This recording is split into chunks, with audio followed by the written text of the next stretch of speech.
started writing blame on blank pages. Hello guys, welcome to our channel. If you are new to our channel, then please like, comment and do subscribe है अनि धेरै धेरै माया दिनु होला comment बक्समा अनि अरु कुन चाहिँ अपलोड गर्नुपर्छ त्यो पनि सजेसन गर्नु होला so this is our case study कति जनालाई चाहिँ केस स्टडी कसरी गर्ने अनि कसरी रिप्रेजेन्ट गर्ने भन्ने कुरा थाहा हुँदैन सो होप यो भिडियो चाहिँ हेल्पफुल होस् so without wasting any time let's move on to our video so हामीले चाहिँ नि यो केस स्टडी चाहिँ नि गर्न लागेको छौं जुन चाहिँ नि क्रोम ओएस को बारेमा छ सो फर्स्टली हामीले चाहिँ नि यहाँ एब्स्ट्र्याक्ट छ अब एब्स्ट्र्याक्टमा कतिजना कन्फ्युज हुन्छ के गर्ने कसरी गर्ने भनेर हैन अब केस स्टडीको एब्स्ट्र्याक्टमा चाहिँ सबभन्दा पहिले हामीले लेख्ने भनेको इन्ट्रोडक्सन हो आफ्नो केस स्टडी केमा गरिराको त्यसको बारेमा चाहिँ हल्का एब्स्ट्र्याक्टमा चाहिँ इन्ट्रोडक्सन सुरुमा लेख्ने अनि इन्ट्रोडक्सनमा चाहिँ कस्तो के लेख्ने भन्दाखेरि चाहिँ मोटिभेसन बिहाइन्ड योर प्रोजेक्टको बारेमा लेख्ने अनि अलिकति प्याराग्राफ चाहिँ material and method used case study गर्नका लागि के चाहिन्छ भनेर युज गर्ने अनि त्यसपछि चाहिँ रिजल्ट एन्ड डिस्कसनको बारेमा लेख्ने अनि आफ्नो प्रोजेक्टको के कन्क्लुजन हो त्यसको बारेमा लेख्ने कतिपय मान्छेहरूले चाहिँ एब्स्ट्र्याक्ट पढेरै केस स्टडी लिने कि नलिने भन्ने किसिमले स्टडी गर्ने कि स्टडी नगर्ने भनेर एब्स्ट्र्याक्टबाटै मान्छेले पढेर चुज गर्छन् सो यसको वर्ड लिमिट चाहिँ 150 to 250 वर्ड्स हुन्छ अनि राइटिङ की इन पोइन्ट इज इजी भन्नाले चाहिँ जस्तै अब पोइन्टमा राख्यो भने चाहिँ एब्स्ट्र्याक्ट अझै सजिलो हुन्छ अनि नो सपोर्टिङ इन्फर्मेसन रिक्वायर्ड यसमा चाहिँ कुनै पनि सपोर्टिङ इन्फर्मेसनहरु रिक्वायर्ड हुँदैन नेक्स्टली भनेको चाहिँ नि हाम्रो यसमा अब कन्टेन्ट्समा हामीले यो केस स्टडीमा चाहिँ नि कसरी राख्नु पर्छ भनेर हजुरहरु कन्फ्युज हुनुहुन्छ भने फर्स्टमा चाहिँ नि इन्ट्रो दिन पर्यो अब त्यसमा हजुरहरुले इम्पोर्टेन्ट फिचर्सहरु राख्न सक्नुहुन्छ त्यसको अब्जेक्टिभ्स के हो एम्स के हो अनि अब डिफरेन्ट एप्लिकेसनको आफ्नै प्रोस र कन्सहरु हुन्छ त्यो पनि मेन्सन गर्नु होला त्यसपछि लिटरेचर रिभ्यू लेख्न पर्यो मेथोडोलोजी चाहियो अनि त्यो मेथोडोलोजी भित्र चाहिँ नि हामीले data presentation analysis tools use चाहिँ नि मेन्सन गर्नु पर्यो त्यस्तै गरी अब पोसिबल सल्युसन्सहरु पनि लेख्न पर्यो अनि फाइनली हामीले यो सबै गरिसकेपछि कन्क्लुजन चाहियो अनि रिकमेन्डेसन कस्तो दिनुहुन्छ हजुरहरुले त्यो पनि लेख्नु पर्छ मेन्सन गर्नु पर्यो अनि त्यस्तै गरी हामीले अब रेफरेन्स कहाँबाट लियौं त्यो पनि लास्टमा चाहिँ नि मेन्सन गर्नुपर्छ हामीले केस स्टडी गर्दाखेरि अनि हामीले चाहिँ नि अब हजुरहरुलाई हिन्ट होस् केस स्टडी कसरी गर्ने भनेर त्यसको हेल्पको लागि चाहिँ नि हामीले यो राखेको छौं र हामीले चाहिँ नि एउटा अब हजुरहरुलाई डेमो दिनको लागि चाहिँ नि हामीले क्रोम ओएस मा चाहिँ नि एउटा केस स्टडी बनाएको छौं हामीले जसरी थाहा क्रोम ओएस को बारेमा केस स्टडी बनेको हुनाले अब यो इन्ट्रोडक्सनमा चाहिँ अब इन्ट्रोडक्सन अब क्रोम ओएस के हो हजुरहरुले अब त्यसरी नै हजुरहरुले कुनको केस स्टडी गर्न आट्नु भएको त्यसको पिक्चर सहित इन्ट्रोडक्सनमा लेखिदिनु भयो भने चाहिँ एकदमै सजिलो पनि हुन्छ अनि राम्रो पनि हुन्छ अनि अब यहाँ देख्नु सक्नुहुन्छ हजुरले फिगर अनि हल्का अनि अब इन्ट्रोडक्सनमा चाहिँ के लेख्ने भन्दाखेरि चाहिँ why is your research significant हाम्रो यो रिसर्च गरेको चाहिँ किन सिग्निफिकेन्ट छ भनेर अलिकति इन्ट्रोडक्सनमा लेख्नु पर्ने हुन्छ अनि how will it create an impact हामीले यो गरिरहेको केस स्टडीमा चाहिँ के इम्प्याक्ट यसको के हो भन्ने पनि इन्ट्रोडक्सनमा लेख्नु पर्ने हुन्छ अनि so let's come to the objective so हामीले चाहिँ नि अब इन्ट्रोडक्सन चाहिँ नि दिइसकेपछि चाहिँ नि हामीले अब यसको विशेषताहरु लेख्न पर्ने हुन्छ सो अब हामीले चाहिँ नि अब क्रोम ओएस लाई रेफरेन्स लिएर गरेको हुनाले हामीले चाहिँ नि क्रोम ओएस को अब्जेक्टिभ्सहरु राखेको छौं हजुरहरुले यहाँ देख्न सक्नुहुन्छ हामीले चाहिँ नि 5 वटा जति चाहिँ नि हामीले अब्जेक्टिभ्स चाहिँ नि यहाँनिर राखेको छौं जस्तै यहाँ एक्जाम्पलको लागि हामी अब अब्जेक्टिभ्स अफ क्रोम ओएस चाहिँ नि हजुरहरुलाई मेन्सन गरेर भनिदिन सक्छौं हैन क्रोम ओएस भनेको चाहिँ नि एकदम बुटअप पनि एकदम स्पिडली हुने हुन्छ अनि त्यसपछि अरूहरु भन्दा एकदम 3 सेकेन्डमा नै छिटो छिटो एकदम इजिली बुट हुन्छ अरु एप्लिकेशन्स भन्दा हैन विन्डोजहरु भन्दा अलि छिटो नै बुट हुन्छ अनि त्यसपछि यसमा चाहिँ नि कस्तो हुन्छ भने सेक्युरिटी पनि बाइ डिफल्ट नै हुन्छ अब अरूहरुमा जस्तो भाइरस लाग्छ ह्याकिङको प्रब्लमहरु यसमा चाहिँ नि खासै हुँदैन यसमा चाहिँ नि सेक्युरिटी बाइ डिफल्ट नै हुन्छ एप्लिकेसन अनुसार नै हैन अनि त्यस्तै गरी यस्तै चाहिँ नि बर्थ X86 र आर्म आर्किटेक्चर चाहिँ नि दुवैलाई सपोर्ट गर्छ। अनि त्यस्तै गरी अर्को भनेको चाहिँ एप्लिकेसन मेनु भनेर छ हैन। अनि यसले चाहिँ नि new protocol such as HTML5 अनि इम्प्रुभ गर्ने नेटिभली सपोर्ट रिच मिडिया। त्यस्तै गरी अर्को चाहिँ अब्जेक्टिभ छ surprisingly way to support MS office. अनि त्यस्तै गरी अर्कोमा चाहिँ नि अब हामीले एम्सहरू पनि अब के को बारेमा केस स्टडी गर्दैछौँ अब त्यसको एम्स पनि लेख्न पर्यो। अब के सोचेर चाहिँ बनाएको अब कस्तो युजर्सहरूलाई चाहिँ नि हामीले कस्तो फिचर्स दिन्छौँ कस्तो फेसिलिटिज दिन्छौँ त्यसको आधारमा चाहिँ नि हामीले एम्सहरू पनि लेख्नुपर्छ। अब त्यस्तै गरी हामीले एम्स अफ क्रोम ओएस लेखेको छौँ। त्यस्तै गरी अब हामीले जुन चाहिँ एप्लिकेसनको बारेमा लेख्न लागेको हो त्यसको अब हामीले एडभान्टेज र डिसएडभान्टेज पनि लेख्न पर्ने हुन्छ हैन। अब बनाएको भन्दैमा हामीले अब राम्रो फिचर्स मात्र हुन्छ भन्ने पनि त छैन। त्यसमा अब डिफरेन्स कन्स पनि हुन सक्छ लिमिटेसन्स हुन सक्छ हैन। त्यो पनि हामीले राम्रोसँग केस स्टडीमा चाहिँ नि एकदम राम्रोसँग रिसर्च गरेर हामीले त्यो चाहिँ लेख्नुपर्छ।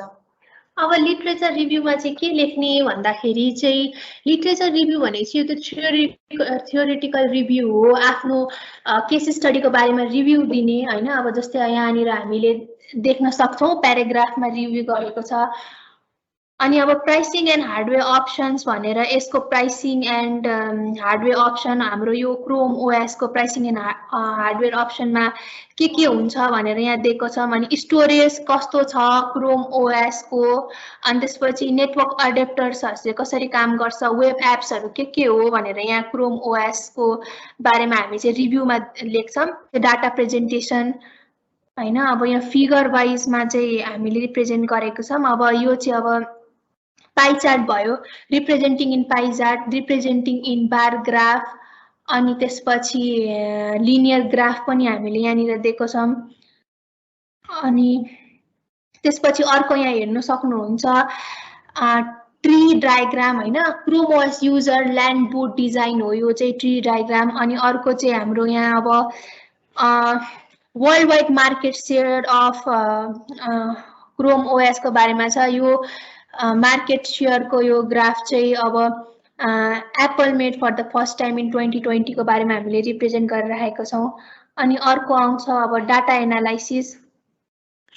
एनालाइसिस भनेको के हो भन्दाखेरि चाहिँ data analysis is a process of transferring or data to discover useful information and to form conclusions. We use a statistical treatment in this process. Data analysis of data. अब यसमा टुल्स युज के भएको छ त यो Chrome OS डिभाइसेसमा भन्दाखेरि चाहिँ अब क्रोम ओएस डिभाइसेस एसएस Chromebook, Acer Chromebooks, HP Chromebooks, अनि डेभलोपर चाहिँ गुगल भइहाल्यो क्रोम ओएस को। अनि यो चाहिँ रिटन इन सी++, assembly, JavaScript, HTML5, Python, Rust programming ल्याङ्ग्वेजहरू भयो यिनीहरू चाहिँ। अनि ओएस फ्यामिली अनि चाहिँ लिनक्स, युनिक्स लाइक भनेको चाहिँ लिनक्स बेस्ड हो यो क्रोम ओएस भनेको चाहिँ।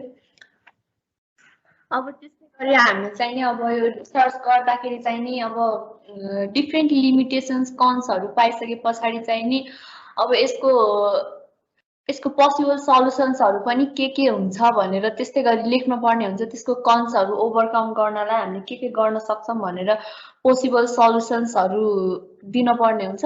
यहाँ हामीले चाहिँ नि डिफ्रेन्ट अब स्टेप्सहरू सल्युसन्सहरू पनि त्यस्तै गरी दिएको छौँ। हजुरहरूले एज अ रिफरेन्स लिन सक्नुहुन्छ यहाँबाट। अनि त्यस्तै गरी फाइनली चाहिँ नि हजुरहरूले कन्क्लुजन पनि हेर्न सक्नुहुन्छ। हामीले त्यस्तै गरी यहाँ कन्क्लुजनमा चाहिँ नि अब हजुरहरूले यो युज गर्दा हुन्छ हुँदैन अब त्यो चाहिँ नि अब हजुरहरूको निड अनुसार भर पर्ने हुन्छ हैन। अब त्यस्तै गरी क्रोम ओएस चाहिँ नि अब हजुरहरूलाई चाहिन्छ चाहिँदैन अब धेरै इन्टरनेट युज गर्नुपर्छ, हजुरहरूले काम पनि धेरै इन्टरनेटमा गर्नुपर्ने हुन्छ भने चाहिँ नि it is good for you. अनि त्यस्तै गरी MS office application, video editing, designing application, window application अनि थर्ड पार्टी एप्लिकेसनहरू चाहिँ नि हजुरहरूले युज गर्नको लागि चाहिँ यो चाहिँ त्यति इफिसियन्ट एप्लिकेसन होइन। So based on internet and all this things हजुरहरूले चाहिँ नि अब आफैले सोच्न सक्नुहुन्छ हजुरहरूलाई युज गर्नु पर्छ कि पर्दैन, अब कुन युज गर्दा चाहिँ बेस्ट हुन्छ भनेर। अनि रिकमेन्डेसनमा चाहिँ नि अब हजुरहरूले फाइनल्ली अब कन्क्लुजन दिइसके पछाडि चाहिँ नि केस स्टडीमा रिकमेन्डेसन पनि दिन पर्ने हुन्छ हैन। अब यो क्रोम ओएस चाहिँ नि अब सफ्टवेयर कम्प्याटिबिलिटी पनि त्यति राम्रो छैन। अब भिडियो एप्लिकेसन्सहरू designing window application third party application चाहिँ नि यसमा अब राम्रोसँग सपोर्ट गर्दैन।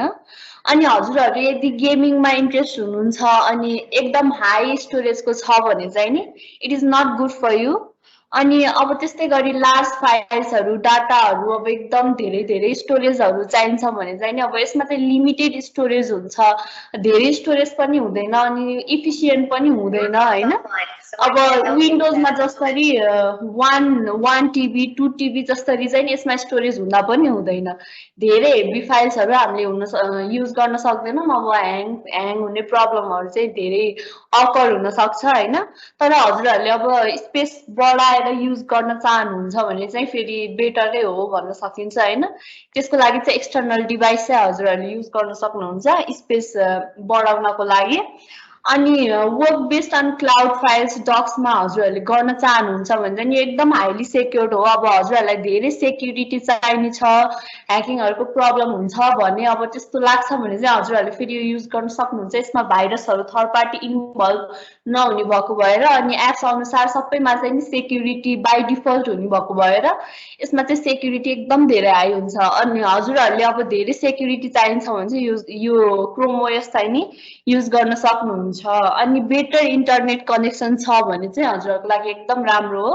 तर इन्टरनेट कनेक्सन त्यति राम्रो छैन भने चाहिँ विन्डोज म्याक ओएसले जस्तो हजुरहरूलाई चाहिँ नि अब यो क्रोम ओएसले चाहिँ नि त्यति सेटिस्फाई गर्न सक्दैन।